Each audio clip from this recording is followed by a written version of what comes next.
Hello, welcome back to the reading of the poem of the Man God, written by Maria Valtorta, Volume 2, Chapter 226. Mary has sent for Martha at Magdala. 22nd July 1945.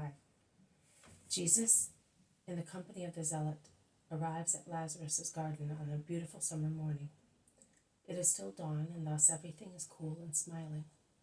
The gardener, who has come to receive the master, points out to him the hem of a white tunic disappearing behind a hedge and says, "Lazarus is going to the jasmine pergolas and has taken some rolls to read.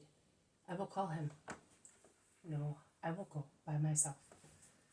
Jesus walks fast along a path bordered with hedges in bloom.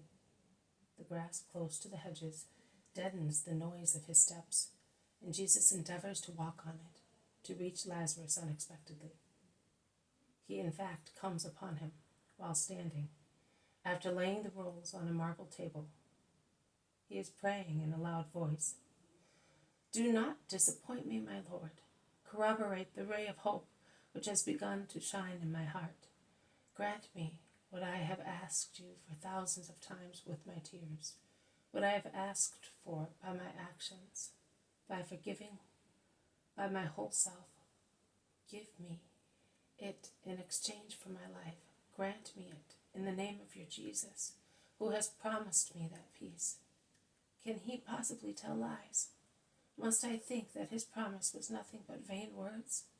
That his power is inferior to the sinful abyss which my sister is? Tell me, my Lord, that I may resign myself for your sake." "Yes, I tell you," says Jesus. Lazarus springs round and cries, "Oh, my Lord, when did you arrive?" And he bends to kiss Jesus' tunic. "Only a few minutes ago." "All alone?" "With Simon Zealot. But I came here alone. I know that you have a great thing to tell me, so tell me." "No, answer first the questions which I ask God. According to your answer I will tell you." "Tell me, do tell me your great thing. You can tell me." And Jesus smiles, stretching out his arms invitingly. "Most High God, it is true, so you know that it is true." And Lazarus goes towards Jesus' arms to confide his great thing. Mary asked Martha to go to Magdala, and Martha left, full of anxiety as she feared some misfortune. And I was left here with the same fear. But the servant who accompanied her there, Martha, has sent me a letter which has filled me with hope. Look, I have it here on my heart. I keep it here because it is more valuable to me than a treasure. It is very short, only a few words, but I read them now and again to make sure that they have really been written. Look. And Lazarus takes from under his tunic a small roll tied with a violet ribbon and unfolds it. "See? Read it, read it. In a loud voice. If you read it, it will sound more certain to me. Lazarus, my brother, peace and blessing to you. I arrived in a short time safe and sound, and my heart has no longer throbbed with fear of fresh misfortunes, because I saw that Mary, our Mary, is all right. And, shall I tell you, she looks less disturbed than previously. She wept on my heart. She wept bitterly. And then, during the night, in the room where she had taken me, she asked me many things about the Master. That is all for the time being. But since I see Mary's face, and I hear her words, I can say that hope has been raised in my heart. Pray, my dear brother, and hope. Oh, if it were true, I am remaining here a little longer because I feel that she wants me to be close to her, as if she wished to be defended from temptations, and that she wants to learn what we already know, Jesus' infinite bounty. I told her about that woman who came to Bethany. I see that she is pensive, very pensive indeed. Jesus ought to be here. Pray and hope. The Lord be with you.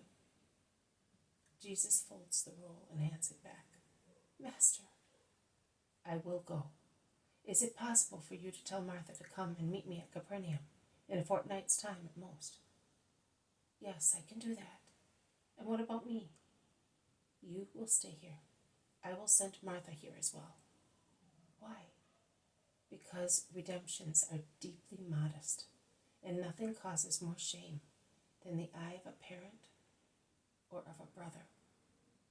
I also say to you, pray, pray, pray. Lazarus weeps on Jesus' chest. Then when he recovers, he tells of his anxiety, of his depression. For almost a year I have been hoping and despairing. How long is the time taken by resurrection? He exclaims. Jesus lets him speak until Lazarus realizes he is failing in his duty of a host, and he stands up to take Jesus into the house. To do so, they pass near a thick jasmine hedge in full bloom, on the star-shaped corollas of which golden bees are humming. I was forgetting to tell you. The old patriarch you sent me has gone back to Abraham's bosom. Maximinus found him here, with his head leaning against this hedge, as if he had fallen asleep near the beehives which he tended, as if they were houses full of golden children. That is what he used to call the bees. He seemed to understand them, and to be understood by them. And on the patriarch, sleeping in the peace of a clear conscience, when Maximinus found him, there was a precious veil of little golden bodies. The bees were lying on their friend. He was so good that he probably tasted of honey, and he was so honest that he was probably like an uncontaminated corolla for the bees. It grieved me. I would have liked to have him longer in my house. He was a just man. Do not mourn his death. He is in peace, and from his peace he prays for you, who made his last days happy. Where is he buried? At the end of the orchard, still close to his beehives. Come, and I will show you. And they go through a laurel grove towards the actively buzzing beehives. 23rd July at 8 o'clock. It is a very pale Judas who comes off the wagon with Our Lady and the women disciples, that is, the Marys, Johanna, and Eliza. And thanks to the confusion I had in the house this morning, I was not able to write while I was seeing. Therefore, as it is now 6 o'clock p.m., I can only say that I understood and heard that Judas, now convalescent, is going back to Jesus, who is at Gethsemane with Mary, who cured him, and with Johanna, who insists that the women and the convalescent should go back to Galilee in the wagon. And Jesus agrees and makes the boy get on it with them. Johanna, instead, is remaining for a few days in Jerusalem with Eliza. Then Eliza will go to Bethsur, and Johanna to Bethair. I remember that Eliza said, I have now the courage to go back there because my life is no longer aimless. I will get my friends to love you. And I remember that Johanna added, and I will do that in my estate while Chusa leaves me here. It will be serving you, although I would prefer to follow you. I also remember that Judas said he never felt the desire for his mother, not even in the worst hours of his disease, because your mother was a real mother to me. She was kind and loving, and I will never forget it, he said. The rest of the words is confused, so I will not repeat them, because they will be my words and not those spoken by the people of the vision. This has been a reading from the poem of the Man God, written by Maria Valtorta, Volume 2, Chapter 2, 26. Mary has sent for Martha at Magdala. Thank you for listening. I will see you tomorrow. May God bless you, and may peace be with you.